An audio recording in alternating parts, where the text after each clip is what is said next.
Grabe mga idol, for today's video mga idol, kinuha ko yung marshmallow ng aking kapatid. Dahil mga idol, tayo ay nagugutom. Grabe, sobrang laki ng subo natin. At kakatapos ka lang mga idol mag-aral, dito ay nagpasyal muna tayo sa magandang lugar.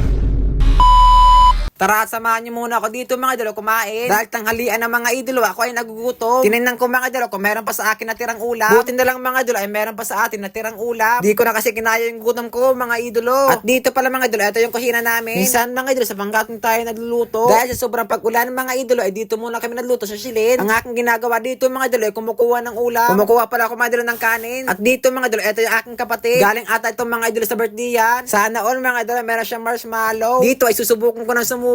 Sa unang tingin ko pa lang ay sobrang sarap na. SPG, bawal sa bata. Grabe, sobrang sarap at sobrang lambot naman talaga mga idolo. Kasing sarap at kasing lambot ng pagmamahal ko sa'yo noon. Sinayang mo lang yung pagkakataon. Grabe naman yung hugot natin ngayon ba? At dito, hindi daw siya marunong mag-open ng silid. Hindi ko alam dito sa gagawin ng aking kapatid na kung anong kalukuhan ang gagawin nito. Parang ginagaya mga idolo, napapanood niya sa TV. Yan, meron ng apoy. Para ka lang nagpursige at nagpatuloy sa mga pangarap mo na dumadaloy. Hindi ko alam sa ginagawa ng aking kapatid na ito. At syempre, ako ay nagugutom na. Sisimulan ko na kumain mga idolo. At dito mga idolo, kakatapos na namin mag-aral, ay niyaya ko mga idolo na masyal sa magandang lugar mga idolo. At dito mga idolo, kasama ko pala si Uragon Kamso. Sure na sure mga idolo na maganda naman talaga dito. Sure talaga dito, grabe naman. At may sasabihin pala siya mga idolo. Mga ka-Uragon, please support Uragon Kamsor.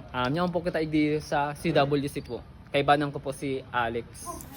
At dito mga idolo, marami naman talagang tao na masyal dito. Sobrang ganda ng kapaligiran naman talaga. Dahil may ni-vlog na naman tayo dito mga idolo. Ituturo ko pala kayo sa kapaligiran dito. At grabe mga idolo, eto yung kapaligiran no. Syempre mga idolo, dapat nakakap tayo. Hirap talaga pagkalbo mga idolo. Wala akong magagawa dito mga idolo dahil yun yung kurso natin. Ang pangarap ko sa akin mga idolo ng aking magulang ay maging pulis balang araw. Kaya mga idolo, sinunod ko na lang ang aking magulang. Wala mga idolo, tayo kasi yung bata na masunurin. At dito mga idolo, eto pa rin aking kaklase na kudo. Nasa likod ko mga idolo. Gusto ko lang ipakita sa inyo dito mga idolo yung magandang kapaligiran. Habang ako'y dumadaan, umaalog-alog pa yung tulay. Parang kagubatan ba mga idolo at parang nature ba? Di ko namamalayan na may tumitingin pala sa likod ko na kudo. Dahil mga idolo, pag nasa paranan ako, tinatawag kong kalbo. Bawi-bawi lang yan mga idolo para naman patas. At dito hindi ako aatras para may kuweba. Grabe, sa unang tingin ko pala mga idolo, namanghana ako dito. Sabi ni kuya, sobrang ganda daw dyan. Pero mga idolo, hindi na kami tumuloy dito mga idolo kasi baka may ahas. Dapat ingat-ingat din tayo dito mga idolo. Sabi ni kuya, doon na lang daw kami sa bahay niya. Nandito na kami sa bahay niya mga idolo. Binigyan pa kayo mga idolo na makakain. Grabe at sobrang bait naman talaga ni kuya mga idolo. Eto Coca-Cola na RC mga idolo. At kumuha pa siya dito mga idolo ng pansit na parang sotang hon. Nagsisimula din siya mga idolo na mag-vlog. Ang aking vlog kasi mga idolo para sa mga kapatid ko talaga. Simula nung una at simula ngayon. Hindi pa rin nagabago yung pagtulong natin sa mga kapatid ko mga idolo.